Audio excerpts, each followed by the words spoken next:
Hello everyone at hello madlang people. Alam niyo ba kung ano ang epekto ng floodlights? Unang-una, bawal po yan. Yung hindi niyo man lang binasa yung post at hindi niyo tinapos yung mga videos. Pero dahil gusto niyo makarami kayo ng engagement, nagbato kayo ng maraming reactions.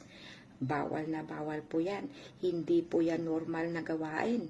Pangalawa, darating kayo sa point na magkakaroon kayo ng problema, ni hindi kayo makareact at hindi kayo makakomment dahil nabilong na po kayo sa spam violation.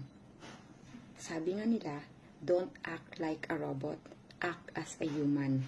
At lastly po, huwag po nating abusuhin yung platform na binigay o pinahiram lang sa atin ni Lolo M. Kasi nga, marami nga yung mga violation ang hindi naman nakalagay sa policy guidelines. So of course, bahay niya to, siya lang ang nakakaalam at siya lang ang masusunod end of the day.